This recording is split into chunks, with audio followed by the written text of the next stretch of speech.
সকালে সোনালি আলো যখন জানালার ফাঁক গলে ঘরের ভেতর এসে পড়ল, হিমাদ্রির ঘুম ভেঙে গেল। পাশে তাকিয়ে দেখলো পুতুল এখনো ঘুমিয়ে আছে। তার শান্ত মায়াময় মুখশ্রী যেন কোনো শিল্পীর নিখুঁত তুলির আঁচড়। হিমাদ্রির মনে হলো এমন অপরূপ দৃশ্যের সামনে শব্দহীন ভালোবাসাই সবচেয়ে গভীর অনুভূতি। পুতুলের ঘুমন্ত মুখের কোমল রেখাগুলো যেন হিমাদ্রির হৃদয়ে মাদকতা ছড়িয়ে দিল। সে ধীরে ধীরে নিঃশব্দে তার দিকে ঝুঁকে এলো, যেন এক চুম্বকের আকর্ষণে টানা পড়েছে। তার গরম নিঃশ্বাস পুতুলের চোখ মুখ ছুঁয়ে গেলে পুতুল নিস্তেজ চোখে তাকালো, ঘুম জড়ানো স্বরে বলল, কি করছেন? হাতে ব্যথা লেগে যাবে তো। হিমাদ্রি হালকা হাসলো।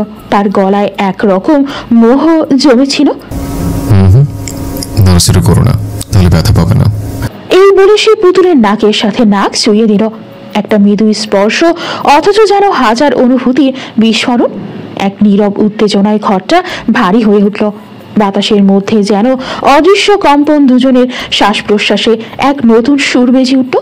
পুতুলের হাত যখন হিমাদ্রির ঠোঁট ছুঁতে গেল, হিমাদ্রি যেন এক মুহূর্তের সাহসে ভর করে তার ঠোঁটের সাথে নিজের ঠোঁট মিশিয়ে দিল।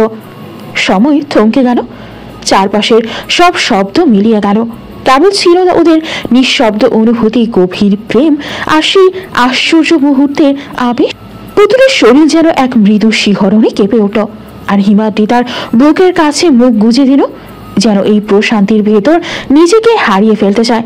পুতুলের নিঃশ্বাস দ্রুত হয়ে এলো, তার শরীরের প্রতিটি রন্ধ্রে যেন ভালোবাসার এক মোহময় স্রোত বয়ে চলেছে। হিমাদ্রি যখন পুতুলের পেটে মুখ গুজল, তখন তার উষ্ণ নিঃশ্বাসে পুতুলের হৃদয় কেঁপে উঠল।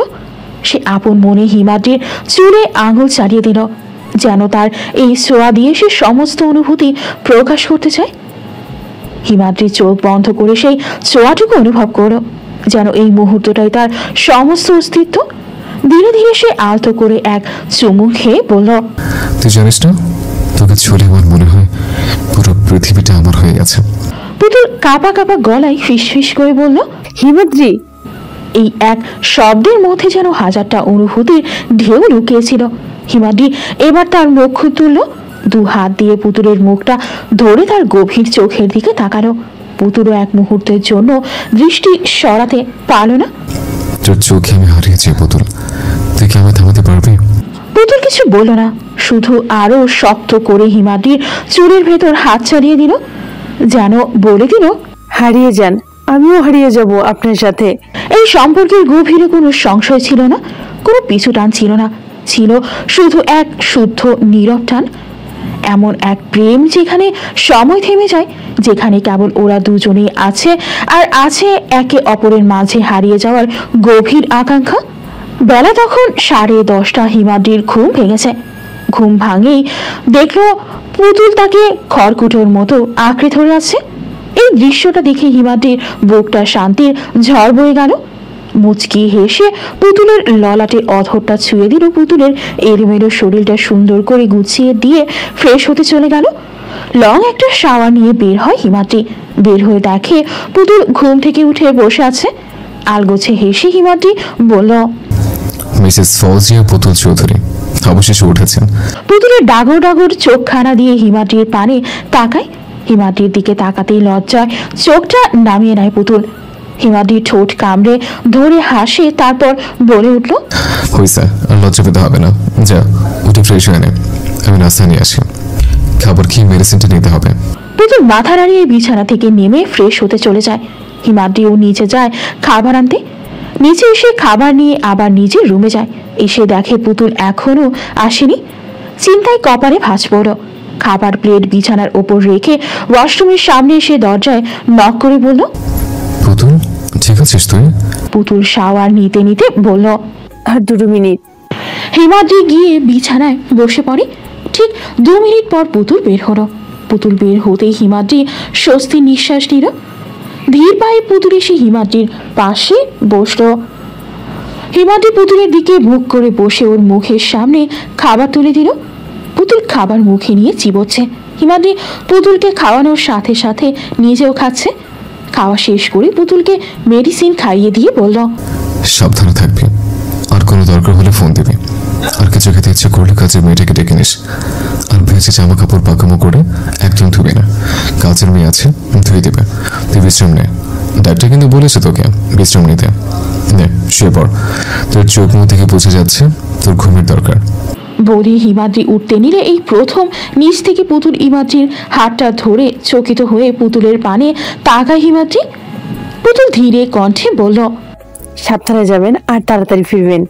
মৃদু হেসে মাথা নাড়িয়ে প্রাণপ্রিয় স্ত্রীর অধরে গভীর চুম্বন করে বিদায় নিয়ে চলে গেল হিমাদ্রি। পুতুল তার যাওয়ার পানে তাকিয়ে রইল। তারপরও চলে যেতে সে শুয়ে পড়ল। হিমাদ্রি অফিসে বসে কাজ করছিল। ঠিক সেই সময় কল আসলো। ফোনটা হাতে নিয়ে দেখে অপূর্ব কল করেছে। অপূর্ব কল করে এই সময় ওখানে সবকিছু ঠিক তো চিন্তিত হয়ে দ্রুত ফোনটা রিসিভ করলো। স্যার, আপনি কি এখন ব্যস্ত আছেন? অপূর্বর কণ্ঠে কিছুটা অস্থিরতা টের পেল হিমাদ্রি। সে সোজা হয়ে বসল, গম্ভীর গলায় বলল, না কিছু হয়েছে? স্যার, প্লাবন পালিয়ে গেছে। হিমাদ্রির রাগে শরীর গরম হয়ে উঠল। চোয়ার শক্ত হয়ে গেল। চোখে মুখে ধমকের ঝড়ক। চেয়ারটা ঠেলে পেছনে সরিয়ে উঠে দাঁড়ালো। পালিয়ে গেছে মানে? এতগুলো পাহারাতে রেখেছে কেন? নিশ্চয়ই ঘোড়ার ঘাস কাটার জন্য না? কি করছিল ওরা হাওয়াদার তো সবগুলো? ওপাশ থেকে অপূর্ব কাঁপা কাঁপা গলায় বলল, স্যার, আমরা খুঁজছি কিন্তু এখনো কোনো খোঁজ মেলেনি। হিমাদ্রি রাগ চেপে গলা নামিয়ে বলল, আমি এখনই আসছি। ও কোথায় যাবে বের করতে হবে। 1 মিনিটও দেরি করো না। ফোনটা রেখে হিমাদ্রি দ্রুত হাত ঘড়ির দিকে তাকালো। মাথার ভেতর রাগের ঝড় বয়ে যাচ্ছিল। প্লাবন পালিয়েছে, এর মানে একটাই এখন বড় ধরনের ঝামেলা অপেক্ষা করছে। হিমাদ্রি অফিস থেকে বের হয়ে খুব জোরে গাড়ি চালাতে শুরু করলো। মাথার ভেতর প্লাবনের পালানোর হাজারটা সম্ভাবনা ঘুরপাক খাচ্ছিল। এত কড়া নিরাপত্তা থাকার পরও কিভাবেও পালালো? নিশ্চয়ই ভেতর থেকে কেউ সাহায্য করেছে। কিন্তু ভাবনার মাঝে হুট করে 3টা বাইক দ্রুত গতিতে তার গাড়ির সামনে এসে দাঁড়ানো। আর পেছন থেকে 3টা গাড়ি এসে রাস্তা ব্লক করে দিল। হিমাদ্রির সঙ্গে সঙ্গে ব্রেক কষল। টায়ারের বিকট শব্দ রাস্তায় প্রতিধ্বনিত হলো। তার চোখে হয়ে উঠল।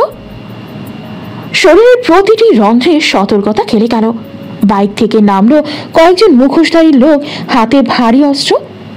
হিমাদ্রি শীতল কণ্ঠে নিজেকে সামলালো।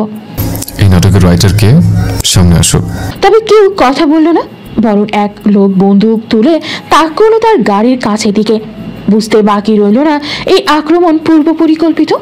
প্লাবনের পালানো আর এই অ্যাটাকের মাঝে নিশ্চয়ই যোগসূত্র আছে। হিমাদ্রি দ্রুত সিদ্ধান্ত নিল, এখন যদি ভুল করে তবে এখান থেকে বেরোনো কঠিন হয়ে যাবে। এক মুহূর্তের জন্য চোখ বন্ধ করলো। তারপর গভীর নিঃশ্বাস নিয়ে হাত বাড়ালো গাড়ির ড্যাশবোর্ডের দিকে, যেখানে তার নিজের বন্দুক রাখা আছে। হিমাদ্রি দ্রুত অপূর্বকে একটা ভয়েস মেসেজ পাঠালো। কণ্ঠে কোনো উত্তেজনা নেই, বরং ভয়ঙ্কর শান্ত। আমি অ্যাটাকের মুখে, দ্রুত বোঝা, লোকজন বাড়াচ্ছে। এক ঝটকায় ড্যাশবোর্ড খুলে বন্দুক বের করলো। বাইরের পরিস্থিতি আগের চেয়ে আরও ভয়ঙ্কর হয়ে উঠেছে। 3টা বাইক আর 3টা গাড়ি তাকে সম্পূর্ণ ঘিরে ফেলেছে। প্রতিপক্ষের হাতে অস্ত্র চকচক করছে। গাড়ির দরজা খুলে ধীরে ধীরে বের হলো হিমাদ্রি। চোখে সেই চিরচেনা শীতল দৃষ্টি, নিঃশব্দ অথচ হিংস্র। মুখোশধারীদের একজন বন্দুক তাক করে বলল, বন্দুক ফেলে দাও, না হলে এখানেই শেষ। হিমাদ্রি হালকা হাসল, চোখের কোণে সেই ভয়ঙ্কর আত্মবিশ্বাস। কে শেষ সব সেটা এখনই বোঝা যাবে। 1 সেকেন্ডও দেরি করল না। বিদ্যুৎ গতিতে বন্দুক তুলেই সামনের লোকটার হাঁটুতে গুলি চালিয়ে দিল। যন্ত্রণায় লোকটা চিৎকার করে মাটিতে লুটিয়ে পড়তেই বাকিরা একটু পিছিয়ে গেল। সেই মুহূর্তের সুযোগে হিমাদ্রি পাশের গাড়ির আড়ালে চলে গেল। পাশ থেকে আরও 2 জন গুলি চালাতে শুরু করলো, কিন্তু হিমাদ্রি এত সহজে ধরা দেওয়ার লোক না। মাথা ঠান্ডা রেখে নিখুঁত নিশানা ঠিক করলো। ঠাস, আরেকজনের কাঁধে গুলি লাগতেই সে এক ধাক্কায় পড়ে গেল। হঠাৎ পেছন থেকে একটা বাইক দ্রুত গতিতে এগিয়ে এলো। চালকের হাতে লম্বা ছুরি। হিমাদ্রি বুঝতে পেরে ঠিক সেই মুহূর্তেই নিজের শরীর সাইডে নিয়ে নিল, আর সেই ফাঁকে বন্দুক উঁচিয়ে সরাসরি ছুরিধারীর বুকে গুলি করল। লোকটা ছিটকে পড়তেই হিমাদ্রি পেছন ফিরে দেখতে গেল কেমন সামনে আরও 2 জন দ্রুত এগিয়ে আসছে। হঠাৎ একটা গুলি এসে হিমাদ্রির ডান উরু ঠিক নিচে লাগে। এক মুহূর্তের জন্য শরীরটা কেঁপে উঠল। পুতুলের মুখটা ভেসে উঠল তার চোখের সামনে। আজ কতটা কাতর হয়ে বলেছিল সাবধানে যাবেন আর তাড়াতাড়ি ফিরবেন। পুতুলের কথা মনে করে হলেও দাঁতের দাঁত চেপে শরীর সামনে নিল, যেন ব্যথা তার কাছে কোনো বিষয়ই না। রক্ত গরম হয়ে উঠছে, তার রাগ এখনো আরো তীব্র। সামনের দুইজনের একজন বন্দুক উঁচিয়ে আবার গুলি চালাতে যাবে, ঠিক তখনই হিমাদ্রি তার বাম হাতে পিস্তল তুলে নিখুঁত নিশানায় একেবারে লোকটার কপালে গুলি চালিয়ে দিল। টাস! লোকটা কোনো শব্দ করার আগেই মাটিতে লুটিয়ে পড়ল। আরেকজন এই দৃশ্য দেখে একটু ইতস্তত করল, কিন্তু দেরি হয়ে গেছে। হিমাদ্রি এক ঝটকায় গুলির আঘাত উপেক্ষা করে সামনে ঝাঁপিয়ে পড়ে তার গলা চেপে ধরল। কোত্থেকে এসছিস? কে পাঠিয়েছে তোদের? লোকটা হাঁপাচ্ছে, আতঙ্কিত চোখে তাকিয়ে আছে হিমাদ্রির দিকে। হিমাদ্রির ধৈর্য কমে আসছে। এক সেকেন্ডও দেরি না করে সে লোকটার হাত মুচকে দিয়ে মাটিতে ফেলে দিল, তারপর বন্দুকের নলটা ঠেকিয়ে দিল কপালে। শেষবার মতো বলছে, মুখ খোল। লোকটা চোখ বড় বড় করে তাকিয়েছিল, বুঝতে পারছিল না কি করছে। এক মুহূর্তেই সে তটস্থ হয়ে উঠল। হিমাদ্রির তীব্র দৃষ্টিতে যেন আগুন জ্বলছিল। হিমাদ্রির হাতের পিস্তল এক সেকেন্ডের জন্য ছাড়েনি। চোখের সামনে অস্তিত্ব যেন শেষ হওয়ার আগে তার নাম বলে যাওয়ার চেষ্টায় ছিল।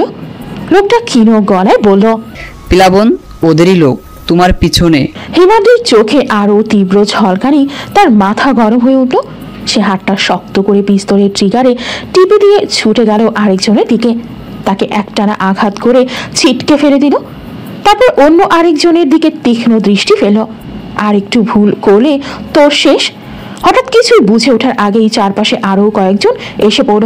তারা দ্রুত এগিয়ে এলো, কিন্তু হিমাদ্রি এক নিঃশ্বাসে গুলি চালিয়ে দেয়। সবকিছু যেন স্থির হয়ে গেল। এক টানে লোকগুলো মাটিতে লুটিয়ে পড়ল। তীব্র অ্যাকশনের মধ্যেই হিমাদ্রি কোনো ত্রুটি না রেখে সবকিছু সামনে নিয়ে এগিয়ে যেতে থাকে। লোকগুলোর মুখে আতঙ্ক আর অসহায়তা স্পষ্ট ছিল।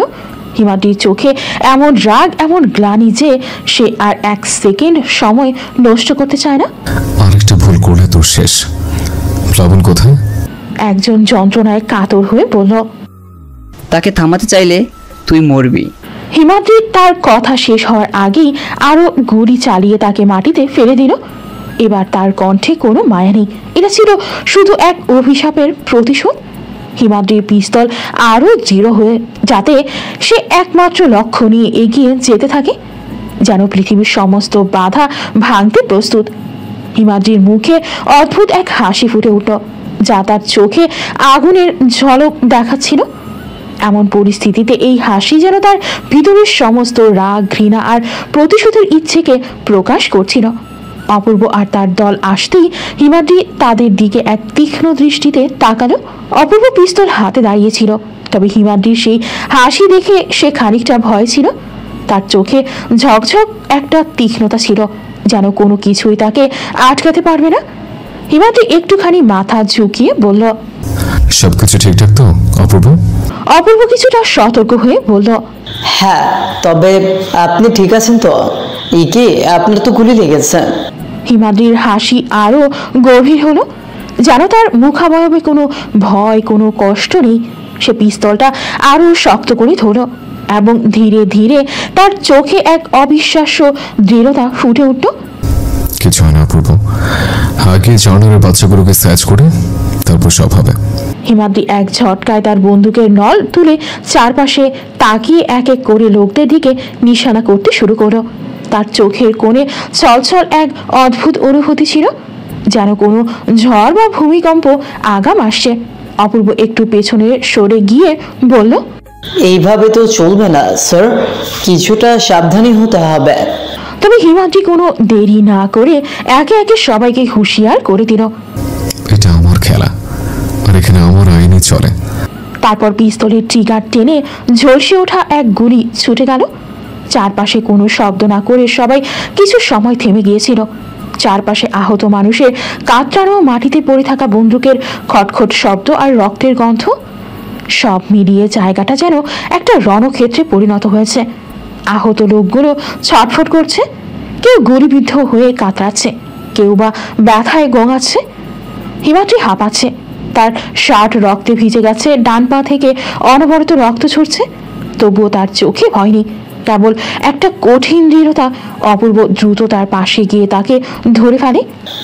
স্যার, আর না, আপনাকে এখনই হাসপাতালে যেতে হবে। আমাদের লোকেরা ওদের তুলে ডেরায় নিয়ে যাবে, কিন্তু আপনি যদি ভেঙে পড়েন তাহলে সব শেষ। হিমাদ্রির চোখ বন্ধ করলো, গভীর নিঃশ্বাস নিল, যেন সেই মুহূর্তে সে শুধু একটা গন্ধ খুঁজছে, পুতুলের গায়ের গন্ধ, সেই পরিচিত গন্ধ যা তাকে শান্ত করে, যা তাকে জীবিত বোধ করায়। তারপর ধপ করে চোখ খুলে বলে উঠল, অপূর্ব, বাড়ির সিকিউরিটি বাড়িয়ে দিতে বলো, কুইক। আমার পুতুল এমনিতে আঘাতপ্রাপ্ত, আমি আর কোনো ঝুঁকি নিতে পারবো না। অপূর্ব এক মুহূর্ত দেরি না করে ফোন বের করে নির্দেশ দিতে শুরু করলো। আর হিমাদ্রি ক্লান্ত হয়ে গাড়ির দরজায় হেলান দিল। তার শরীর বিদ্রোহ করছে, কিন্তু তার মন এখনো লড়াই করতে চাইছে। এটা শেষ হয়নি, বরং আরো বড় কিছু আসছে, সেটা হিমাদ্রি খুব ভালো করেই বুঝতে পারছে। অপূর্ব হিমাদ্রিকে নিয়ে রওনা দিল হসপিটালের উদ্দেশ্যে। অপূর্ব দ্রুত হিমাদ্রিকে ধরে গাড়ির ভেতর বসালো। হিমাদ্রির মুখ ধপধপে সাদা হয়ে গেছে, রক্তক্ষরণের কারণে শরীর দুর্বল হয়ে পড়েছে, তবুও তার চোখে কোনো ভয় নেই। গাড়ি স্টার্ট দিয়ে অপূর্ব দ্রুত গতিতে ছুটল হাসপাতালের দিকে। তার কপালে ঘাম জমেছে, কিন্তু তার মাথায় একটাই চিন্তা, হিমাদ্রিকে দ্রুত চিকিৎসা দিতে হবে। হিমাদ্রি নিঃশ্বাস ফেলছে ধীর গতিতে, মাঝে মাঝে চোখ বন্ধ করছে আবার খুলছে। অপূর্ব এক ঝলক তাকিয়ে দেখে সে ব্যথা চেপে ধরে রেখেছে, কিন্তু তার কপালের শিরা উপশিরা টান টান হয়ে আছে। স্যার, একটু ধৈর্য ধরুন, আর মাত্র 5 মিনিট লাগবে, অপূর্ব বলল কপালে ভাঁজ ফেলে। হিমাদ্রি হালকা মাথা ঘুরিয়ে বলল, বাড়িতে ফোন করেছিস? জি স্যার, করেছি, আপনি চিন্তা করবেন না। পুতুলের যেন কিছু না হয়। গলাটা শুষ্ক হয়ে আসছিল হিমাদ্রি, কিন্তু কথাগুলো ঠিকই বের হলো। অপূর্ব এক মুহূর্ত চুপ থেকে বলল, আপনার কিছু হলে ম্যাডামও ঠিক থাকতে পারবেন না স্যার। হিমাদ্রি হালকা হাসলো, তারপর চোখ বন্ধ করলো। গাড়ির গতিবেগ আরো বাড়লো। রাস্তার সব গাড়ি একপাশে সরে যাচ্ছিল, যেন একটা যুদ্ধাহত সৈনিককে বাঁচানোর জন্য পুরো পৃথিবী জায়গা করে দিচ্ছে। হাসপাতালের দরজায় পৌঁছাতেই কয়েকজন ডাক্তার নার্স ছুটে এলো, স্ট্রেচার বের করে দিল। অপূর্ব দ্রুত গাড়ির দরজা খুলে বলল, সাবধানে, ওনার প্রচুর রক্তক্ষরণ হয়েছে। হিমাদ্রিকে দ্রুত স্ট্রেচারে তুলে হাসপাতালের ভেতরে নিয়ে যাওয়া হলো। আর অপূর্ব একপাশে দাঁড়িয়ে গভীর দুশ্চিন্তায়। পুতুলের মনটা সেই কখন থেকেই ছটফট করছে। খুব বাজে একটা স্বপ্ন দেখে ঘুমটা ভেঙেছে। হিমাদ্রিকে অনেকবার কল করলো, পেল না, ফোন বন্ধ। টেনশনে কপাল দিয়ে ঘাম ঝরছে, মনে মনে আল্লাহ নাম নিচ্ছে যেন হিমাদ্রি ঠিক থাকে, আল্লাহ যেন সহি সালামতে তাকে বাড়ি ফিরে আনেন। পরপর 2 দিনের ঘটনায় হিমাদ্রির প্রতি তার একটা মায়া কাজ করছে। যতই হোক, আল্লাহ পবিত্র কালাম পড়ে বিয়ে হয়েছে তাদের। তার জোরই অদ্ভুত। ওয়াশরুমে গিয়ে মুখে পানি ছিটিয়ে এলেও টেনশন কমছে না। ওর কাছে না আছে ফোন, না আছে অপূর্ব নাম্বার। মনে হচ্ছে ও যেন চারপাশ থেকে পুরোপুরি বিচ্ছিন্ন হয়ে গেছে। পুতুল দিশেহারা হয়ে দরজার কাছে গিয়ে দাঁড়ালো, মনে মনে প্রার্থনা করছিল কেবল কেউ এসে একটা খবর দিক। ঠিক তখনই বাইরে গাড়ির শব্দ শোনা গেল। মুহূর্তেই ওর বুকের ভেতর ধুকপুক শুরু হয়ে গেল। দ্রুত দরজার কাছে গিয়ে উকি দিয়ে দেখলো অপূর্ব নেমে আসছে গাড়ি থেকে। পুতুল যেন আর নিজেকে আটকে রাখতে পারল না, দরজা খুলেই ছুটে গেল, প্রায় দৌড়ে গিয়ে অপূর্বর সামনে দাঁড়ালো। উনি কোথায়? অপূর্ব মাথা নিচু করে বলে উঠল, ম্যাম, স্যার হাসপাতালে।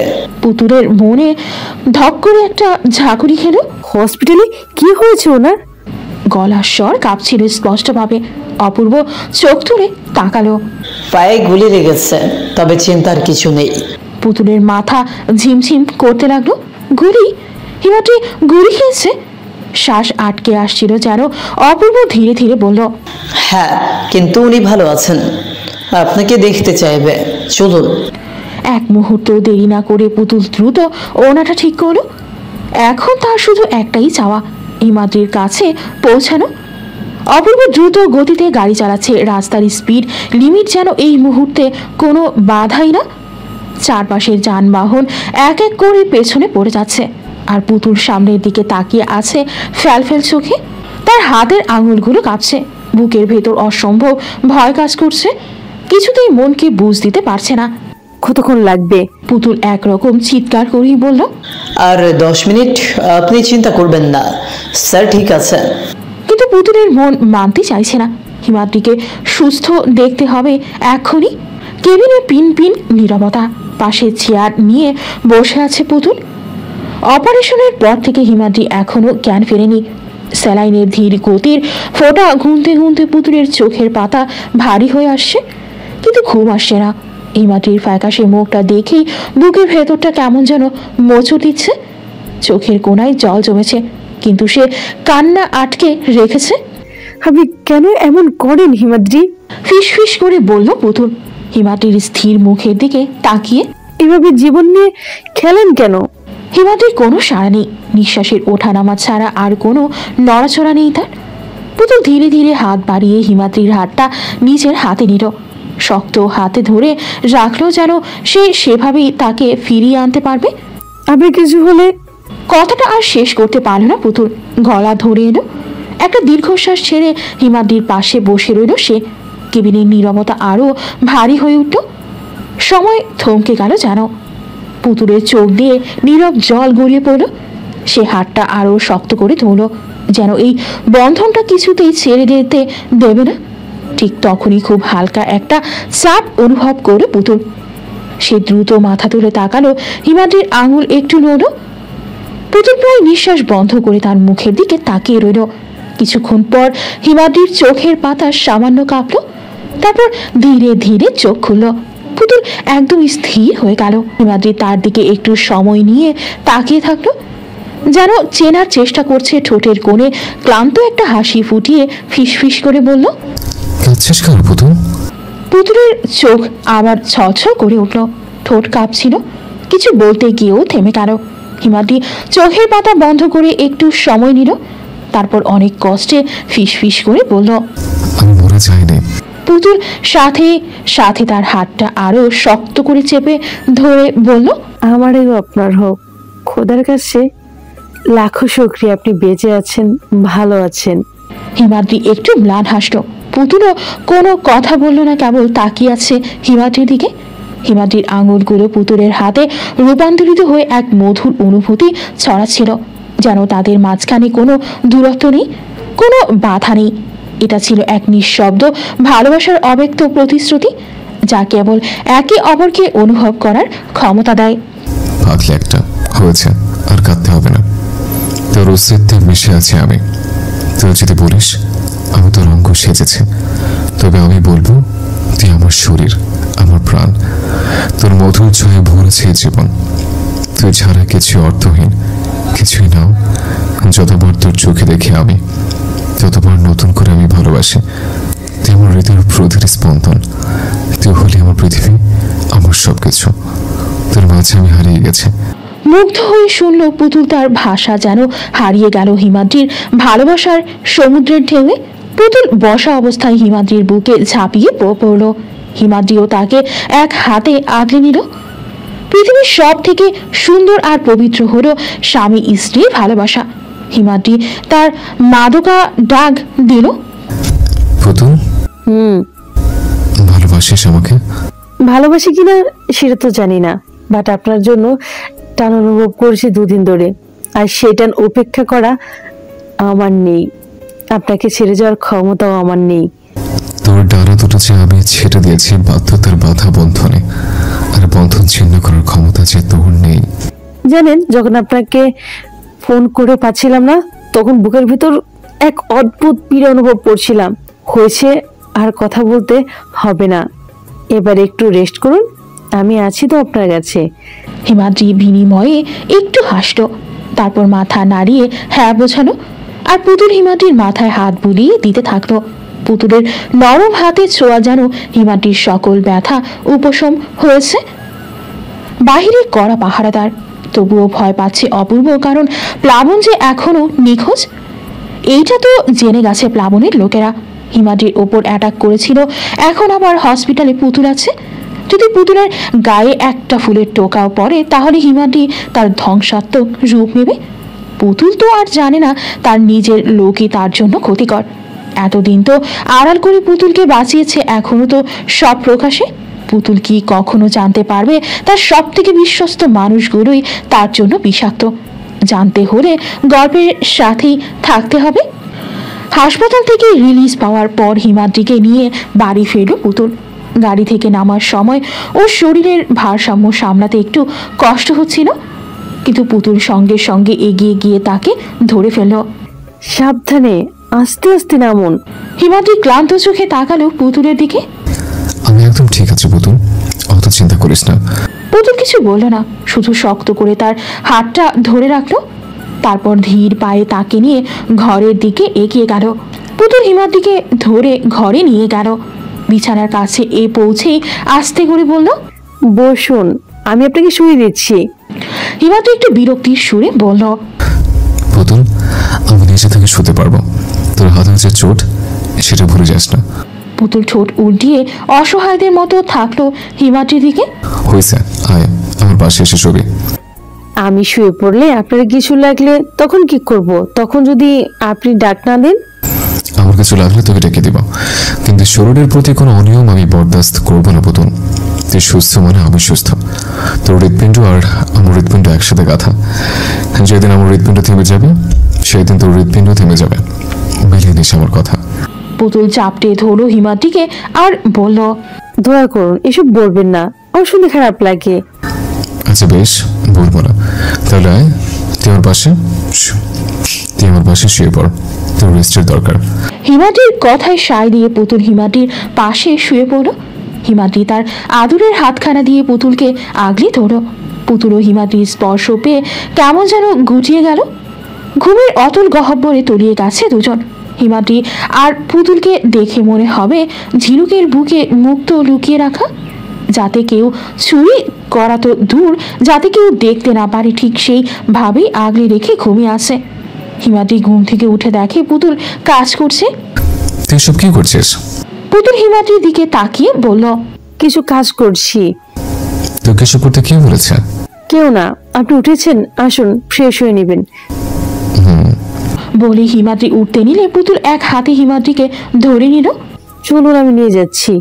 বলে পুতুল হিমাদ্রিকে ওয়াশরুমে নিয়ে এসে শাওয়ারের নিচে দাঁড় করিয়ে শাওয়ার অন করে দিতে চলে যেতে নিলে হিমাদ্রি পুতুলের হাতটা ধরে টেনে নিজের সাথে মিশিয়ে নিয়ে বলে, আমার সাথে সাথে তোরও ফ্রেশ হওয়া দরকার।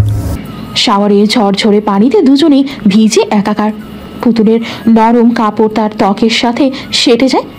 ভেজা চুলের কিছু অংশ গালে লেপটে থাকে। হিমাদ্রি তাকিয়ে থাকে তার দিকে, এক অদ্ভুত আকর্ষণে ভরা দৃষ্টি। পানির স্রোতের নিচে নিঃশব্দ মুহূর্তে তাদের হৃদস্পন্দন যেন একসাথে বেজে ওঠে। শাওরের জলধারায় ভিজে একাকার দুই শরীর, অথচ সেই মুহূর্তে চারপাশের শীতলতা যেন গলে গিয়ে এক অদ্ভুত উত্তাপে রূপ নেয়। পুতুলের ভেজা ঠোঁটের দিকে তাকিয়ে হিমাদ্রির দৃষ্টি নেশাগ্রস্ত হয়ে ওঠে। সেই গভীরতায় এক ধরনের অমোঘ আকর্ষণ, যেটা উপেক্ষা করা অসম্ভব। পুতুল কিছু বলার আগেই হিমাদ্রি তার ভেজা চুলের মুঠি আলতো করে ধরে। আঙুলের ফাঁকে চুলগুলো আটকে রেখে তাকে কাছে টেনে আনে। নিঃশ্বাসের ফাঁকে ফাঁকে উত্তাপ মিশে যায় বাতাসে। এক মুহূর্তের দ্বিধা, আর তারপর ঠোঁটের সাথে ঠোঁট মিলিয়ে দেয় হিমাদ্রি। নরম, উষ্ণ, অথচ অপ্রতিরোধ্য। শাওরের ধারার মতোই সেই চুম্বন ক্রমশ গভীর হতে থাকে। পানির শব্দের মাঝেও যেন তাদের হৃদস্পন্দনের প্রতিধ্বনি শোনা যায়। পুতুল প্রথমে বিস্ময় স্থির হয়ে যায়, কিন্তু পর মুহূর্তে সে নিজেকে সমর্পণ করে, যেন এই ভিজে পড়া মুহূর্তের বাইরে কোনো জগৎ নেই, কোনো বাস্তবতা নেই। শুধু তারা দুজন একসাথে এই জলছোঁয়া আবেশে বন্দী। শাওয়ারের ধারায় ঝরে পড়া জলকণাগুলো তাদের শরীরে মাখামাখি হয়ে যায়, কিন্তু সেই ঠান্ডা স্রোতও যেন তাদের উত্তাপ কমাতে ব্যর্থ। হিমাদ্রির ঠোঁট যখন পুতুলের ঠোঁটে মিশে যায়, তখন সময় যেন থমকে দাঁড়ায়। প্রথমে অবাক হয়ে গিয়েছিল পুতুল, কিন্তু পর মুহূর্তে সে হিমাদ্রির বাঁধনে ধরা দেয়। তার আঙুল অস্ফুটভাবে হিমাদ্রির ভেজা চুলে গেঁথে যায়, আর শাওরের ধারার নিচে সেই চুম্বন আরও গভীর হতে থাকে। একে অপরের নিঃশ্বাসে মিশে যায় শিহরণ। পানির শব্দের মাঝেও তাদের হৃদয়ের বেপরোয়া তাল স্পষ্ট শোনা যায়। পুতুলের শরীর কেঁপে ওঠে, আর সেই মুহূর্তেই হিমাদ্রির আঙুল তার ওড়নায় খোঁজ করে না, বরং সেটা সরিয়ে ফেলে। ভেজা কাপড়ে মোড়া শরীর, উত্তেজনায় স্পর্শ আর তীব্র আবেশে ঠান্ডা বাতাস সবকিছু মিলিয়ে চারপাশের বাস্তবতা যেন বিলীন হয়ে যায়। হিমাদ্রি এক মুহূর্তের জন্য থামে না। তার দুহাত শক্ত করে পুতুলের কোমরে জড়িয়ে ধরে, বুকের সাথে আরো কাছে থেকে মিশিয়ে নেয়। গলায় মুখ গুজে দেয় সে, উন্মাদ বেপরোয়া এক তীব্র আকাঙ্ক্ষায়। গরম নিঃশ্বাসের ছোঁয়া পুতুলের ত্বকে লেগে যায়, তার ভিজে শরীর আরো কেঁপে ওঠে। হিমাদ্রির ঠোঁট কখনো আলতো স্পর্শে, কখনো গভীর আবেগে তার গলার ত্বক ছুঁয়ে যেতে থাকে। শাওয়ারের ধারার নিচে শরীরের প্রতিটি কোণায় জল বয়ে যাচ্ছে, কিন্তু তার চেয়েও বেশি প্রবাহিত হচ্ছে এক অন্যরকম অনুভূতি, যা ভাষায় প্রকাশ করা যায় না, কেবল অনুভব করা যায়। পুতুলের হাত হিমাদ্রির কাঁধ আঁকড়ে ধরে কাঁপা কাঁপা কণ্ঠে বলল, কি করছেন? এটা ওয়াশরুম, আর আপনি অসুস্থ, প্রায় লেগে যাবে। হিমাদ্রি কোনো কথা বলে না, তবে পুতুলের কথা বলাতে বিরক্ত বোধ করে গলার নিচে দাঁত দিয়ে চেপে ধরে তার রাগের বহিঃপ্রকাশ করছে। শাওরের পানি গড়িয়ে পড়তে থাকে তাদের ভেজা ত্বক বেয়ে। সময় থমকে যায়, চারপাশের জগৎ যেন অস্তিত্ব হারায়। শুধু থেকে যায় তারা দুজন, একে অপরের মাঝে সম্পূর্ণ বিলীন হয়ে। পুতুলের শরীর থেকে উষ্ণ নিঃশ্বাস বেরিয়ে আসে, গলার গভীর থেকে বেরিয়ে আসা অস্ফুট শব্দে ভিজে বাতাস যেন আরো ভারী হয়ে ওঠে। হিমাদ্রির ঠোঁট তার ত্বকের ওপর ক্ষুদ্র আগুনের মতো ছড়িয়ে পড়ে। গলার নিচ থেকে ধীরে ধীরে কাঁধ হিমাদ্রি মুখ তুলে তাকায় পুতুলের দিকে, চোখে গভীর এক আকাঙ্ক্ষার ছায়া। সেই দৃষ্টিতে একসাথে আগুন আর স্নিগ্ধতা খেলা করে। পুতুলের ঠোঁট আধখরা, বুক দ্রুত ওঠানামা করছে, শরীর জুড়ে তীব্র এক অনুভূতির ঝড় বয়ে যাচ্ছে। এক মুহূর্তের জন্য দুজনেই স্থির, শুধু চোখের ভাষায় কথা বলে। শাওয়ারের ধারার নিচে তারা একে অপরের অস্তিত্বে হারিয়ে যেতে থাকে, যেন এই ভেজা নীরব রাত তাদের এক নতুন বাঁধনে বেঁধে ফেলছে, যা ভেঙে ফেলা অসম্ভব। হিমাদ্রির হাত ধীরে ধীরে পুতুলের ভেজা শরীর বেয়ে উপরে উঠে আসে, আঙুলের স্পর্শে কাঁপন ছড়িয়ে যায় তার রক্তকণিকায়। পুতুল চোখ বন্ধ করে ফেলে, যেন সে নিজেকে এক মুহূর্তের আবেশ থেকে সরিয়ে নিতে পারছে না, বরং আরো গভীরভাবে ডুবে যাচ্ছে। হিমাদ্রির স্পর্শ তার শরীরে এক অদ্ভুত সাড়া জাগিয়ে তোলে, নিঃশ্বাস ভারী হয়ে আসে, হৃদস্পন্দন এলোমেলো হতে থাকে। শাওরের নিচে নীরবতা নেমে আসে, শুধু পানির ধারার শব্দ আর তাদের দ্রুত শ্বাস প্রশ্বাস একে অপরের মাঝে মিশে যায়। হিমাদ্রি তার ভেজা কপালে আলতো চুমু খেয়ে ফিসফিস করে বলে, পুতুল। পুতুল ধীরে ধীরে চোখ খুলে হিমাদ্রির গভীর দৃষ্টির দিকে তাকায়। সেই দৃষ্টিতে স্নেহ, আকাঙ্ক্ষা আর এক ধরনের প্রতিশ্রুতি জড়িয়ে আছে।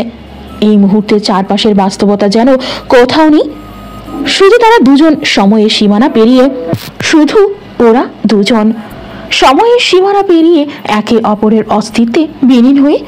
হিমাদ্রি পুতুলকে ধীরে ঘুরিয়ে নেয়, তার ভেজা চুল একপাশে সরিয়ে দেয় আঙুলের আলতো ছোঁয়ায়। পুতুলের পিঠের অপর নেমে আসে হিমাদ্রির গরম নিঃশ্বাস, যা শাওয়ারের ঠান্ডা পানির বিপরীতে এক ধরনের শিহরণ জাগিয়ে তোলে।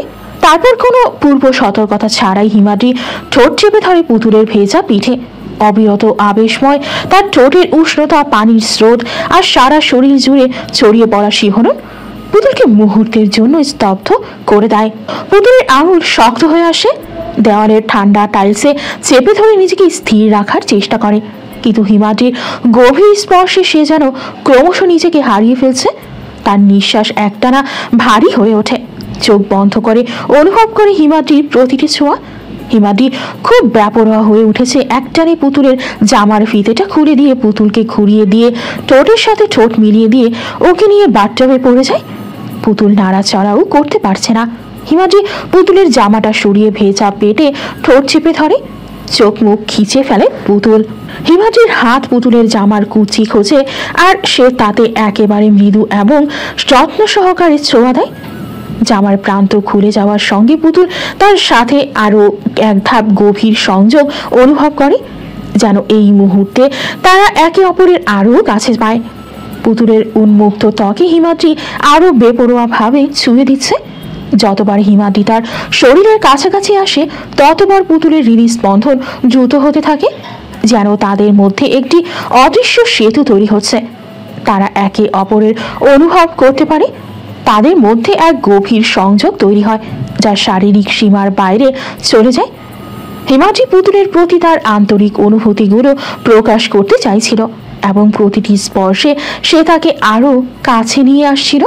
এটা ছিল এক অদ্ভুত মুহূর্ত, যেখানে তারা একে অপরকে এক নতুন পর্যায়ে জানছিল, গভীরতা এবং আন্তরিকতায় একে অপরের মধ্যে হারিয়ে যাচ্ছিল। তারা একে অপরের হৃদয়ের অঙ্গীকারে ডুবে একে অপরকে পূর্ণভাবে অনুভব করছিল, যেন এই মুহূর্তে তারা একে অপরের জীবনের সবচেয়ে গুরুত্বপূর্ণ অংশ হয়ে উঠেছে। গাল ফুলিয়ে বসে আছে পুতুল। হিমাদ্রি পুতুলের গালটা টেনে দিয়ে বলল, কি হয়েছে আমার পুতুল রানীটার? মুখটা আমার বেরোনোর মতো ফুলে রেখেছে কেন? আপনি খুব অসভ্য। হিমাদ্রি একটু ভাবুক হয়ে তারপর বলল, আমি সভ্যতা ছিলাম কবে? পুতুল পাশে থাকলে পুরুষ মানুষ একটু একটু অসভ্যই হয়, এটা জগতের নিয়ম। জানিস, আমার কতদিনের শখ ছিল বউয়ের সাথে অষ্টমের বাচ্চা বসিয়ে বাসর করবো। আমি এসে আমার সেই শখটা পূরণ করলো পুতুল। যা তো খাবার নিয়ে আয়, আমি খাবো। আজ একটু বেশি পরিশ্রম করেছি, একটু খিদেটা বড্ড পেয়েছে। যা জলদি খাবার নিয়ে আয়। পুতুল তপ্ত শ্বাস ফেলল, বিছানা থেকে নেমে কিচেনের দিকে অগ্রসর হলো। তারপর প্লেটে হিমাদ্রির জন্য খাবার বেড়ে নিয়ে গেল রুমে। ছোট টেবিলটা বিছানার ওপর পেতে খাবারটা রেখে দিয়ে তারপর পানির গ্লাস আর বোতলটা রাখলো। পুতুল সুন্দর করে ভাত মেখে হিমাদ্রির মুখের সামনে ধরতেই হিমাদ্রি চুপ করে মুখে পুড়ে নেয়। পুতুলও সাথে খাচ্ছে আর হিমাদ্রিকেও খাওয়াচ্ছে।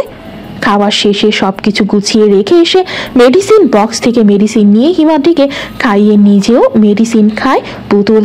হিমাদ্রি পুতুলের কোলে মাথা রাখা। পুতুল হিমাদ্রির মাথায় হাত বুলিয়ে দেয়, নাক টেনে গন্ধ নেয় পুতুলের। তারপর বলতে লাগে, তুই আমার জীবনের অটুট চরণ, যে চরণে আমি হারিয়ে যাই। তোর ভালোবাসার জীবনের প্রতিটি নিষেধ, তুই ছাড়া সবকিছু অসম্পূর্ণ। তোর স্পর্শে মিশেছে আমার প্রতিটি আবেগ। তুই আমার অস্তিত্বের সঙ্গে, আমার অশেষ ভালোবাসার মন্ত্র তুই। গভীর রাতে হিমাদ্রির গোঙানির জন্য পুতুলের ঘুমটা ভেঙে গেল। কপালে হাত দিয়ে দেখলো তীব্র জ্বর এসেছে। এমন শক্ত পোক্ত লোকটা জ্বরে কাবু হয়ে গেছে ভাবতে কেমন বুকের ভেতরটা কেমন মোচড় উঠল। বিছানা থেকে নেমে রুমের লাইটটা জ্বালিয়ে ওয়াশরুম থেকে মগে পানি নিয়ে এসে ওনাটা ছিঁড়ে সেই ছিঁড়া অংশটুকু পানিতে ভিজিয়ে কপালে জ্বরপট্টি দিল। টেনশনে মাথায় হাত। হিমাদ্রি অস্ফুট স্বরে বলল, পুতুল। পুতুল সঙ্গে সঙ্গে হাতটা ওর কপালে রাখলো, গলার কাছে মুখ এনে বলল, এই তো আমি। কেমন লাগছে আপনার? চোখ খুলতে চাইল, কিন্তু চোখের পাতাগুলো ভারী হয়ে আসছিল। গরম নিঃশ্বাস ফেলতে ফেলতে বলল, ঠান্ডা লাগছে। হিমাদ্রির হাত দুটো নিজের হাতে মুঠো করে ধরল, উষ্ণতা দেওয়ার চেষ্টা করলো। তারপর জলদি করে কম্বলের নিচে তাকে আরেকটু মুড়ে দিল। কিন্তু ও জানে শুধু কম্বল দিলেই চলবে না, জ্বর আরো বাড়তে পারে।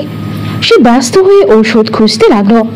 মেডিসিন বক্সটা টেনে নিয়ে তাড়াতাড়ি একটা প্যারাসিটামল বের করলো। তারপর হিমাদ্রির মাথা একটু উঁচু করে ওষুধ খাওয়ানোর জন্য পানি এগিয়ে দিল। এই নিন, মুখটা খুলুন, আপনাকে এটা খেতে হবে। হিমাদ্রি দুর্বল ভাবে মাথা নাড়ল, কিন্তু কোনো মতে মুখ খুলতে পারল না। পুতুলের মন ছটফট করতে লাগলো, চোখ দুটো কেমন ঝাপসা হয়ে গেল। সে জানে যদি ওষুধ না খাওয়ানো যায় তাহলে জ্বর আরও বেড়ে যাবে। অল্প একটু পানির মধ্যে মেডিসিন গুলিয়ে তারপর হিমাদ্রিকে খাওয়ালো পুতুল। ওষুধ খাওয়ানোর পরও হিমাদ্রির কষ্ট কিছুতেই কমছে না। তীব্র শীত এসে সারা গায়ে কাঁপতে লাগলো। পুতুল এক মুহূর্ত দ্বিধা না করে বিছানার একপাশে উঠে এলো। ধীরে ধীরে হিমাদ্রিকে কাছে টেনে নিল। তার কাঁপতে থাকা শরীরটা বুকের মধ্যে চেপে ধরে ফিস ফিস করে বলল, আমি আছি, কিছু হবে না। হিমাদ্রি তার গরম নিঃশ্বাস ফেলল পুতুলের গলায়, যেন সেই উষ্ণতাতেই একটু স্বস্তি পাচ্ছে। কিছুক্ষণ পর হয়তো ক্লান্তি, হয়তো পুতুলের সান্নিধ্য, ধীরে ধীরে তার শ্বাস স্বাভাবিক হয়ে এলো। পুতুল হাত বুলিয়ে দিল হিমাদ্রির চুলের ভেতর দিয়ে, যেন সে একটু স্বস্তি পায়। নরম গলায় বলল, ঘুমিয়ে পড়ুন, আমি এখানেই আছি। হিমাদ্রি কিছু বলল না, শুধু আরো আরেকটু কাছে এসে মাথাটা রাখলো পুতুলের কাঁধে। তার নিঃশ্বাস ভারী, কিন্তু একটু পরপর ধীর হতে থাকলো। পুতুল টের পেল সে গভীর ঘুমে তলিয়ে যাচ্ছে।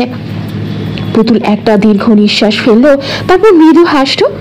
নিজের সব ক্লান্তি ভুলে শুধু সে অনুভব করলো তার বুকের মধ্যে এক অসহায় মানুষটা নির্ভর করে ঘুমিয়ে আছে, আর সে সারা রাত তাকে আগলে রাখবে, যতক্ষণ না ভোর হয়, যতক্ষণ না এই জ্বর চলে যায়। ঘরের ভেতর শুধু ঘড়ির কাঁটার টিকটিক শব্দ আর হিমাদ্রির ভারী শ্বাস। পুতুল ওভাবেই বসে থাকলো, এক মুহূর্তের জন্য ওকে ছেড়ে যেতে ইচ্ছে করলো না। মাঝে মাঝে হাত বাড়িয়ে কপালে রাখা জলপট্টিটা ঠিক করে দিচ্ছিল, যেন একটু স্বস্তি দিতে পারে। কখনো নরম হাতে চুলগুলো এলোমেলো করে দিচ্ছিল, তোয়ারি ভিজিয়ে তারপর গাটা মুছিয়ে দিল। এক সময় হিমাদ্রির নিঃশ্বাস স্বাভাবিক হলো, শরীরের সেই আগুনের মতো উত্তাপ একটু কমেছে বলে মনে হলো। পুতুল আস্তে করে কপালে হাত রাখলো। এখনো গরম, তবে আগের মতো তীব্র নয়। ঔষধ কাজ করতে শুরু করেছে। পুতুল ধীরে ধীরে শ্বাস ফেলল, যেন বুকের ভেতরের পাথরটা একটু হলেও নেমে গেছে। কিন্তু একদম নিশ্চিত হতে সে আরও কিছুক্ষণ বসে থাকলো। হাতটা ওর গালে রেখে শুয়ে পড়ল পাশে। কখন যে ঘুমিয়ে পড়েছিল বুঝতেই পারেনি। ভোরের আলোয় চোখ খুলতেই সে দেখল হিমাদ্রি ওর দিকে তাকিয়ে আছে, চোখে এক অদ্ভুত মায়া, একরাশ কৃতজ্ঞতা। সারা রাত এভাবে ছিলে? পুতুল চোখ কষলাতে কষলাতে উঠে বসলো, তাড়াতাড়ি ওর কপালে হাত রাখলো। জ্বর কমেছে মনে হয়। পুতুল কণ্ঠে স্বস্তির ছোঁয়া।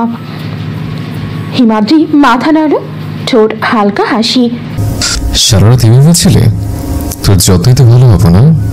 পুতুল মুখ ঘুরিয়ে বলল, আমি কি আর ছাড়বো আপনাকে? আপনি যদি আবার অসুস্থ হন আমি তো জান দিয়ে দিব। হিমাদ্রি তার দিকে তাকিয়েই রইল কিছুক্ষণ, তারপর আস্তে করে পুতুলের হাতটা নিজের হাতে নিল। তুই আমার জীবন পুতুল, তোকে ছাড়া আমি কিচ্ছু না। পুতুল চোখের পানি আটকানোর চেষ্টা করলো, কিন্তু পারল না।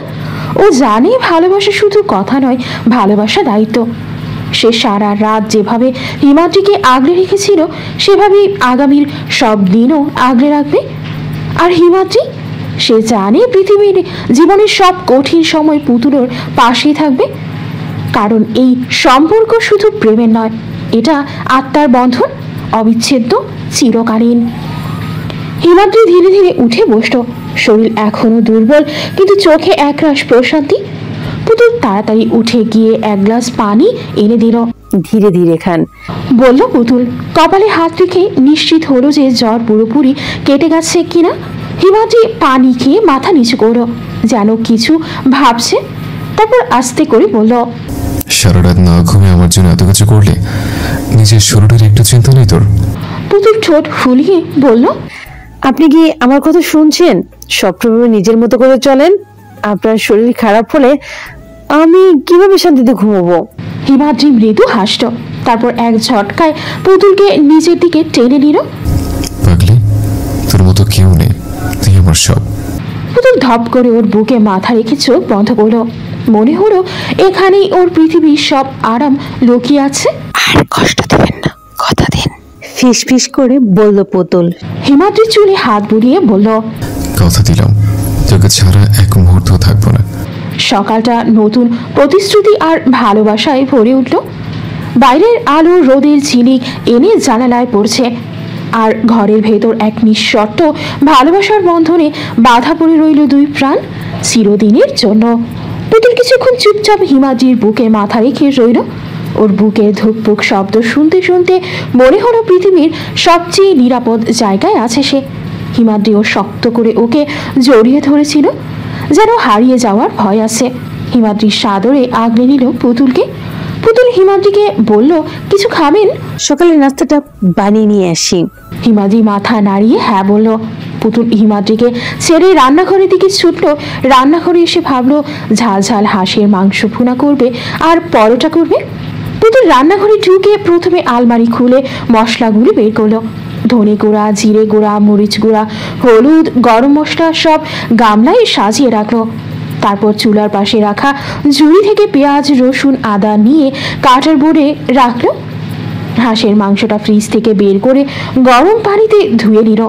তারপর একটা বড় বাটিতে রেখে আদা, রসুন বাটা, দই, লবণ আর হলুদ মাখিয়ে দিল।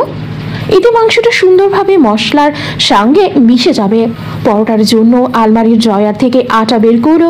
একটা বড় বাটিতে ঢেলে লবণ আর সামান্য তেল দিয়ে পানি মিশিয়ে মাখতে লাগলো। আটা যখন নরম হয়ে গেল তখন সেটাকে ঢেকে রেখে হাঁসের মাংস রান্না করতে চুলার সামনে বসলো। চুলায় কড়াই বসিয়ে তেল গরম করলো। তাতে তেজপাতা, শুকনো মরিচ আর গরম মশলা ফোড়ন দিল। এরপর পেঁয়াজ কেটে দিয়ে ভালো করে নেড়ে চেড়ে বাদামি করে ভেজে নিল। রসুন আটা বাটা দিয়ে আরও কিছুক্ষণ ভেজানোর পর ম্যারিনেট করা হাঁসের মাংস কড়াইতে দিল। ধীরে ধীরে রান্নার মশলা আর মাংসের ঘ্রাণ পুরো রান্নাঘর ভরিয়ে তুলল। এরপর হাত ধুয়ে আটা থেকে লেচি কেটে পরোটা বেলতে লাগলো। তাওয়া গরম করে একটার পর একটা পরোটা সেকে গরম করে একটা প্লেটে নিল।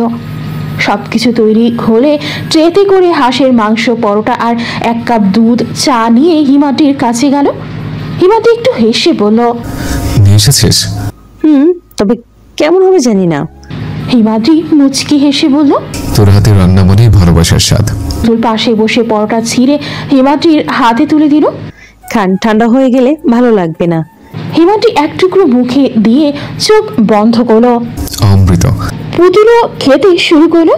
খাওয়া শেষে সব গুছিয়ে এনে পুতুল পাশে বসতেই হিমাদ্রি ওর কাঁধে মাথা রাখলো। তুই ছাড়া আমার জীবন অচল, জানিস? পুতুল মাথায় হাত বুলিয়ে বলল, আপনি ছাড়া আমার জীবনে কল্পনাই করতে পারি না। ঠিক আছে, আয় ঘুমিয়ে নে, কাল রাত থেকে ঠিক মতো ঘুমোতে পারিস না। আগে আপনাকে মেডিসিনটা খাইয়ে দিই, তারপর ঘুমোবো। বলে পুতুল পাশে রাখা মেডিসিন থেকে মেডিসিন নিয়ে হিমাদ্রিকে খাইয়ে দিল। হিমাদ্রি পুতুলকে টেনে বালিশে শুইয়ে দিয়ে চুলে বেলি কেটে দিচ্ছে। আরামে পুতুল ঘুমিয়ে গেল। পুতুল ঘুমিয়ে যেতেই হিমাদ্রি অপূর্বকে টেক্সট করলো ওর বাসায় আসতে। তপ্ত শ্বাস ফেলে পুতুলের ঘুমন্ত মুখটা দেখে নিল। এই ঘুমন্ত মুখটা হিমাদ্রির কাছে নেশার মতো কাজ করে। বাড়ির ভেতর গোপন মিটিং রুমে হিমাদ্রি আর অপূর্ব দুইজনে নীরবে বসে আছে। সামনে বিরাট বড় ঝড় আসতে চলেছে। হিমাদ্রি নীরবতা ভেঙে বলল, অপূর্ব। জি স্যার, বলুন। প্লাবনের খোঁজ পাওনি? না স্যার, কোথাও পাইনি। আল্লাহ মালুম জানে কোথায় আছে না আছে, কি প্ল্যান করছি বুঝতে পারছি না। আপনি এখন অসুস্থ, যদি ম্যাডামের উপর কোনো প্রকার অ্যাটাক করে তখন কি করবেন?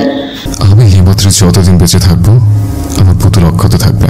আমি একটা জিনিস বুঝতে পারছি না স্যার, ওনার বাবা মনে মনে কি ফোন দিয়ে আসছে। ওনার মতো বাবা যেন কারো ঘরে না দেয়। কয়েকটা টাকার জন্য নিজের মেয়েকে নরপশুদের হাতে তুলে দিতে দ্বিধা করছে না। হিমাদ্রি একটু হেসে বলল, কে পুতুলের বাবা? উনি তো পুতুলের বাবা নন, উনি হচ্ছে পুতুলের চাচা। পুতুলের বাবার চাচা যমজ ভাই। খালামণি আর খালু তো অনেক আগেই মারা গেছে। মারা গেছে বললে ভুল হবে, মেরে ফেলেছে ওনাদের। বিস্মিত নয়নে তাকালো অপূর্ব হিমাদ্রির পানে। আর হিমাদ্রি ভাবলেশীন ভাবে বসে আছে। কে মেরেছে ওনাদের? কে আবার? ওর চাচা। তবে লোকটা বেশ বোকা, উনি হার্ট অ্যাটাকের অভিনয় করলো, কিন্তু বুঝতে পারেনি পুতুল আমার স্বর্ণাপন্ন হবে। আর আমি এই সুযোগটা কাজে লাগিয়ে পুতুলকে বিয়ে করে নিলাম। গ্যাংস্টার হয়ে যদি নিজের ভালোবাসার মানুষটাকে না বাঁচাতে পারি তাহলে কিসের গ্যাংস্টার? আমাদের আর গ্যাংস্টারের মাঝে পার্থক্য আছে, আমরা অন্যের বিরুদ্ধে পদক্ষেপ নেই। তাই আমাদের টিমের নাম হলো লয়ার গ্রুপ। লোকগুলোর কাছ থেকে কথা বের করো, কোথায় আছে আর পরবর্তী প্ল্যানটা কি। অপূর্ব মাথা ঝাঁকিয়ে সম্মতি জানালো, তারপর বলল, আমাদের সোর্সদের দিয়ে খোঁজ লাগিয়েছে, কিছু সময় দিন, যে কোনো সময় খবর আসবে। তবে একটা কথা স্যার, প্লাবন এত সহজে ধরা দিবে না। লোকটা প্রচন্ড চালাক, আর তার পেছনে কারা আছে সেটাও খতিয়ে দেখা দরকার। হিমাদ্রি চোয়াল শক্ত করে বলল, প্লাবন তো শুধু একটা পুতুল ছিল তো খেলনা, তাকে নাচানোর কেউ না কেউ অবশ্যই আছে। আমি শুধু ওকে ধরতে চাই না, মূল শিকড়টা উপরে ফেলতে চাই। অপূর্ব একটু ইতস্তত করে বলল, স্যার, আপনি কি নিশ্চিত যে পুতুলের চাচাই এই ষড়যন্ত্রের মূল হোতা? হিমাদ্রি ঠোঁটের কোণে ঠান্ডা হাসি ফুটিয়ে বলল, নিশ্চিত। এই নাটকের পরিচালক সেই লোকটাই, শুধু সামনে প্লাবন আর কোনটাতে রেখেছে।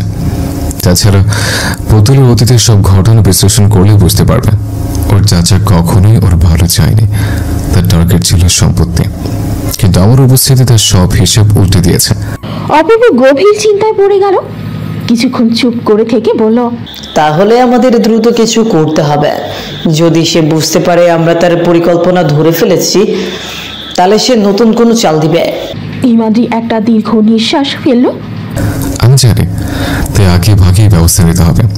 প্লাবনের সাথে যোগাযোগের চেষ্টা করো, ওকে লোভ দেখিয়ে আমাদের ফাঁদে আনতে হবে। অপূর্ব সাথে সাথে ফোন বের করে কাউকে মেসেজ পাঠালো। কিছুক্ষণ পর ফোনের স্ক্রিনে একটা নাম ভেসে উঠল। অপূর্ব দ্রুত কল রিসিভ করে বলল, হ্যালো, হ্যাঁ খবর দে। ওপাশ থেকে কিছুক্ষণ কথাবার্তা চলল। অপূর্ব মুখ গম্ভীর করে বলল, স্যার, প্লাবন শহরের বাইরে চলে গেছে, কিন্তু সে ফিরে আসবে 1-2 দিনের মধ্যে। শুনেছি তার সাথে একটা বড় ডিল হতে চলেছে। হিমাদ্রি এবার সোজা হয়ে বসল, চোখের কোণে শিকারীর মতো এক ধরনের আগ্রাসী দৃষ্টি ফুটে উঠল। ডিল মানে কি নিয়ে? অপূর্ব গম্ভীর স্বরে বলল, স্যার, পুতুলের চাচা পুতুলকে অন্য কারো হাতে তুলে দেওয়ার প্ল্যান করছে। সেটা হয়তো কোনো প্রভাবশালী ব্যবসায়ী বা বিদেশি ক্রেতা, কিন্তু আমরা এখনো নিশ্চিত না। হিমাদ্রির রক্ত টকবক করে ফুটতে লাগলো। তার দুমুঠো শক্ত হয়ে গেল, দৃষ্টিতে ঝলসে উঠল প্রতিশোধের আগুন। ওরা ভুল করছে, খুব বড় ভুল করছে। এবার খেলা আমি খেলবো, আমার নিয়মে। অপূর্ব এক মুহূর্ত সময় নষ্ট না করে বলল, তাহলে কি করতে বলছেন স্যার? হিমাদ্রি ধীর গলায় বলল, ওদের নিজের ফাঁদে ফেলতে হবে। আমরা এমন কিছু করবো যাতে প্লাবন বা তার লোকেরা আমাদের পরিকল্পনার কিছু বুঝতে না পারে। আগে জানতে হবে এই ডিল কোথায় কবে হবে, তারপর তাদের মুখোমুখি হব। অপূর্ব মাথা ঝাঁকালো। ঠিক আছে স্যার, আমি এখনই খোঁজ লাগাচ্ছি। হিমাদ্রি উঠে দাঁড়ালো, জানালার বাইরে তাকিয়ে রইল। ঠান্ডা বাতাস গায়ে লাগছিল, কিন্তু ভেতরে আগুন জ্বলছিল।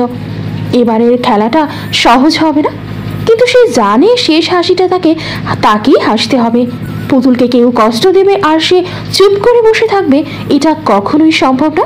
হিমাদ্রির চোখে একরকম ভয়ঙ্কর দৃঢ়তা ফুটে উঠল। এবার সত্যিকার যুদ্ধ শুরু হবে। অপূর্ব দ্রুত বেরিয়ে গেল, তার চোখে দৃঢ় সংকল্প। হিমাদ্রি পেছনে দাঁড়িয়ে জানালার বাইরে তাকিয়ে রইল, মনে মনে পরিকল্পনা সাজাতে লাগলো। ঘরে ফিরে হিমাদ্রি দেখল পুতুল এখনো ঘুমাচ্ছে। ওর শান্ত মুখটা দেখে নিজের রাগ কিছুটা প্রশমিত হলো। আস্তে করে বিছানায় বসে পুতুলের কপালে হাত রাখলো। জ্বর পুরোপুরি চলে গেছে, একটু স্বস্তি পেল, কিন্তু ও জানে ঝড় এখনো থামেনি। পুতুল আস্তে আস্তে চোখ খুলল, একরাশ আলস্য নিয়ে তাকালো হিমাদ্রির দিকে। আপনি এখনো জেগে আছেন? হিমাদ্রি হালকা হাসল। তোকে রেখে ঘুম আসবে? পুতুল উঠে বসলো, চুল এলোমেলো হয়ে গেছে, চোখে ঘুম ঘুম ভাব। আপনার শরীর এখন কেমন? ভালো, কিন্তু তুই তো আমাকে আগের চেয়ে বেশি অসুস্থ করে তুলছিস। হিমাদ্রি কপট গলায় বলল। পুতুল ভ্রু কুঁচকালো। মানে? হিমাদ্রি ওর গালের পাশে হাত রাখলো, গভীর দৃষ্টিতে তাকিয়ে বলল, তোর ভালোবাসা আমাকে কাবু করে দিচ্ছে পুতুল। পুতুল লজ্জায় মাথা নিচু করে ফেলল। হিমাদ্রি দুষ্টু হেসে বলল, ওরে আমার লজ্জাবতী রে। বলে হিমাদ্রি পুতুলের গালে তার হাতের আঙুল দ্বারা গাল থেকে স্লাইড করতে করতে ঠোঁটের কাছে এসে থামে। পুতুলের শ্বাস একটু অনিয়মিত হয়ে এলো। হিমাদ্রির আঙুলের স্পর্শ ওর গালের শিহরণ তুলছিল। ও ধীরে ধীরে মুখ তুলে তাকালো হিমাদ্রির চোখে। সেখানে গভীর একটা টান। হিমাদ্রি ওর মুখের এতটাই কাছে যে ওর উষ্ণ নিঃশ্বাস পুতুলের ত্বকে লাগছিল। পুতুল চট করে চোখ নামিয়ে নিল, কিন্তু হিমাদ্রি ওর থুতনিটা আঙুল দিয়ে ওপরে তুলল। পালিয়ে চেষ্টা পুতুল, এই লজ্জা তোর চোখে থাকুক, কিন্তু আমি এড়িয়ে যাবি না। পুতুল কাঁপা কাঁপা গলায় বলল, কি করছেন আপনি? তো অসুস্থ, পায়ের ব্যথাটা ও তো কমেনি, আবার ব্যথা পাবেন তো। হিমাদ্রি পুতুলের দিকে কিঞ্চিত পরিমাণের ঝুঁকে তারপর বলল, পুরুষ ঠিক থাকে তার শখের নারীর কাছে এলে। আমি তোর কাছে এলে শান্তি পাই। পুরুষ মানুষের মানসিক শান্তি হচ্ছে তার শখের নারী। আর একটা কথা হলো, শুধু অনুভব কর আমার স্পর্শ। পুতুলের বুক ধকধক করে উঠছিল। এতটা কাছাকাছি আসা, এত গভীর দৃষ্টি, এতে এক অদ্ভুত রোমাঞ্চ ছিল। হিমাদ্রি তার চোখের দিকে তাকিয়ে বলল, তুই আমার কাছে এসে থমকে যাবি না, বরং হারিয়ে যাবে, কারণ আমি তোকে ধরে রাখতে জানি। পুতুল চমকে উঠল, ওর চোখ বড় হয়ে গেল, বুকের মধ্যে ধুকপুকানি আরো বেড়ে গেল। হিমাদ্রি। হিমাদ্রি ধীর লয়ে ওর চিবুকটা আঙুল দিয়ে তুলল, চোখের গভীরে চোখ রাখলো। আমি জানি তুই ভয় পাচ্ছিস না, তুই মতো লজ্জা কেন? পুতুল লজ্জায় দৃষ্টি নামিয়ে আনলো, হাত বাড়িয়ে ওড়নাটা তুলতে গেল, কিন্তু হিমাদ্রি ওর কবজি ধরে ফেললো। এইভাবে মুখ লুকে রাখবি না পুতুল, তুই আমার কাছে সবচেয়ে সুন্দর। তোর প্রতির অভিব্যক্তি আমার কাছে অমূল্য। পুতুল নিঃশ্বাস ফেললো, গাল টকটকে লাল হয়ে আছে। আপনি খুব বেশি শয়তান হয়ে যাচ্ছেন জানেন। হিমাদ্রি হাসল, চোখের তারায় এক অদ্ভুত ঝলক খেলে গেল। শয়তান? তাহলে তোকে আজ আমার ভয় পাওয়া উচিত। কথাটা বলেই সে পুতুলকে শক্ত করে জড়িয়ে ধরো, ওর চুলের গন্ধ টেনে নিল গভীরভাবে। তোর এই লাজুক চেহারাটা আমার সহ্য হচ্ছে না পুতুল। তুই জানিস তোর এই কাঁপুনি, এই শিহরণ আমাকে কেমন পাগল করে দেয়। পুতুল কিছু বলতে গিয়েও পারেনি। ওর শরীরের প্রতিটা স্নায়ু যেন জেগে উঠেছে। ওর জানা ছিল একদিন না একদিন হিমাদ্রি ওকে এভাবে চাইবে, কিন্তু এতটা গভীর, এতটা আবেশে ভরা মুহূর্তের জন্য প্রস্তুত ছিল না।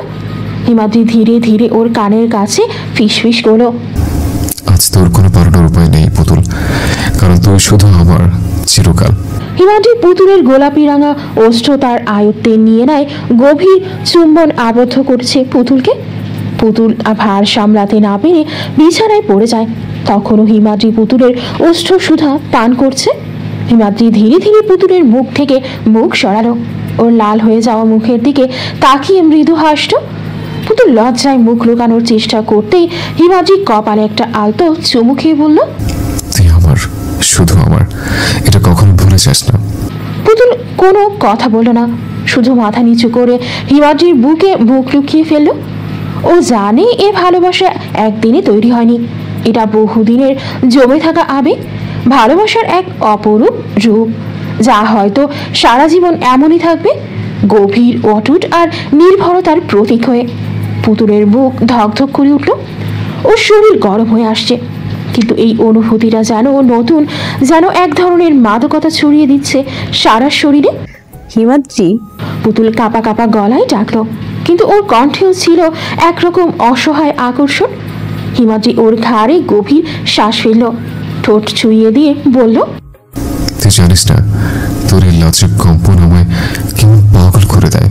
পুতুলের হাতের আঙুলগুলো ওর শার্টের ওপরে শক্ত হয়ে চেপে ধরল। আপনি আপনি খুব বেশি কি পুতুল? হিমাদ্রি ওর মুখটা সামনেই ঘুরিয়ে আনলো, গভীর চোখে তাকিয়ে রইল। পুতুল চোখ বন্ধ করে ফেলল, যেন সেই দৃষ্টির গভীরতা সহ্য করতে পারছে না। আমার দিকে তাকিয়ে বল, খুব বেশি কি? পুতুল কিছু বলার আগেই হিমাদ্রি পুতুলের গলাতে মুখ গুজে দিল। ও বুঝতে পারছিল এই ভালোবাসার দাবি থেকে পালানোর কোনো উপায় নেই, কোনো প্রয়োজনও নেই। হিমাদ্রি যে শুধু ওর মন নয়, শরীরের প্রতিটা কণাতেও নিজের অস্তিত্ব ছড়িয়ে দিচ্ছে। পুতুলের সমস্ত শরীর শিহরিত হয়ে উঠল। ওর হাত আপনি উঠে এলো হিমাদ্রির চুলে, আঙুলের ফাঁকে ওর চুলগুলো জড়িয়ে নিয়ে আলতো টান দিল। হিমাদ্রি ওর কপালে চোখের কোণে ছোট ছোট চুমু এঁকে দিল, তারপর মুখ গুজে দিল ওর তুলতুলে বক্ষে। নিঃশ্বাসে ভরিয়ে দিল ভালোবাসার উষ্ণতা, উন্মুক্ত করে দিল পুতুলকে। হিমাদ্রি উন্মুক্ত পুতুলে মজে গেল। পুতুলের শরীরের কোনো কোণে সে বেপরোয়া ভাবে ছুঁয়ে দিচ্ছে। এতে পুতুলের কম্পন বেড়ে যাচ্ছে। হারিয়ে গেল দুজন ভালোবাসার জোয়ারে, কারো কোনো পরোয়া নেই, শুধু ডুবে গেছে দুইজন দুজনাতে। দুইজনে একসাথে লাঞ্চ করে নিয়ে পুতুল বলল, আপনি এখন রুমে গিয়ে কমপ্লিট রেস্ট নেবেন, আমি একটু বাগানে হেঁটে আসি, রুমে থাকতে থাকতে হাঁপিয়ে উঠেছি। হিমাদ্রি মাথা নাড়িয়ে হ্যাঁ বলল। পুতুল হিমাদ্রিকে রুমে এনে বিছানায় শুয়ে দিয়ে তারপর বাগানে গেল হাঁটতে। বাগানে এসে খোলা আকাশের নিচে দাঁড়িয়ে স্বস্তির নিঃশ্বাস নিল। পুতুল বাগানের নরম ঘাসের ওপর পা রাখতেই এক অন্যরকম প্রশান্তি অনুভব করল। চারিদিকে মৃদু বাতাস বইছে, গাছের পাতা ঝিরঝির শব্দ করছে। ও আকাশের দিকে তাকিয়ে চোখ বন্ধ করলো, যেন সমস্ত ক্লান্তি এক নিমিষেই দূর হয়ে যাচ্ছে। একটু দূরে রোজ গাছের নিচে গিয়ে বসলো, হাত বাড়িয়ে নরম লাল গোলাপটা ছুঁয়ে দেখলো, যেন নিজের অনুভূতিগুলো সেই গোলাপের মতোই কোমল হয়ে গেছে। পুতুল হাসলো একদম আপন মনে। হঠাৎই একটা গুড়ি ছোড়া হলো, কিন্তু গুড়িটি একটি ফুলের টবে লাগাতে টবটা পড়ে ভেঙে গুড়িয়ে যায়। পুতুল গুড়ির শব্দটি শুনে কানে হাত চেপে ধরো। পুতুল ভয়ে পেয়ে দ্রুত চারপাশে তাকালো। বাগানের নিস্তব্ধতা ভেঙে সেই গুড়ির শব্দ যেন কানে অনুরণিত হচ্ছিল। তার বুক ধুকপুক করছিল, নিঃশ্বাস ভারী হয়ে আসছিল। কে কে ওইখানে? পুতুল কাঁপা কাঁপা কণ্ঠে বলল, কিন্তু কোনো উত্তর এলো না। হঠাৎ করে দৌড়ের শব্দ শোনা গেল, যেন কেউ দ্রুত পালিয়ে যাচ্ছে। পুতুল পেছন ফিরে তাকাতে গিয়েও আটকে গেল।